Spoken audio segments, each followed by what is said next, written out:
গোমতী নদীর পাশ দিয়ে যাচ্ছিলাম, তাই সুন্দর দৃশ্যটা দেখে ভাবলাম ক্যামেরা বন্দি করে নেই। আমাদের ত্রিপুরা রাজ্যে কত সুন্দর গোমতী নদী, তার চারিপাশ কত প্রাকৃতিক দৃশ্যে সৌন্দর্যে ভরপুর। আর এটা হলো গোমতী নদীর পার। তো সুন্দর একটি প্রাকৃতিক দৃশ্য দেখে সত্যি আমি নিজেকে ধন্য মনে করছি। কেমন আছেন সবাই? আশা করি সবাই ভালো আছেন। আরও একটি নতুন ভিডিওতে আমার চ্যানেল এবং পেজের পক্ষ থেকে আপনাদের সকলকে স্বাগত জানাই। তো আমি এখন আছি আমাদের গোমতী নদীর ঠিক সামনেই, যেখানে গোমতী নদীর উৎপত্তি স্থল। আপনারা দেখতেই পাচ্ছেন আমার পিছে গোমতী নদী রয়েছে। ভিউটা খুবই সুন্দর, অসাধারণ। আমি ভাবলাম যে আপনাদের দেখার মতো একটা ভিউ, তো দেখানোর চেষ্টা করব আপনাদের। এটা হলো গোমতী নদীর ঠিক উৎপত্তি স্থল, যেখান থেকে গোমতী নদী শুরু হয়েছে।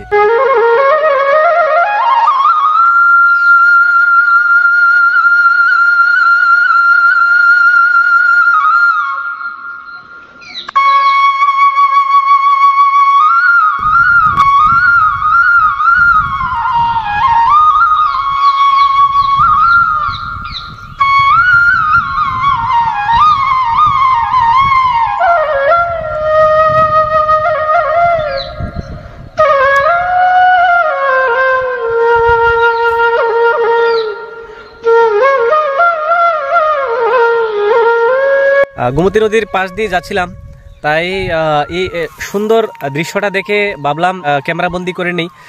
সত্যি অসাধারণ গোমতী নদীর প্রাকৃতিক দৃশ্য, খুবই সুন্দর।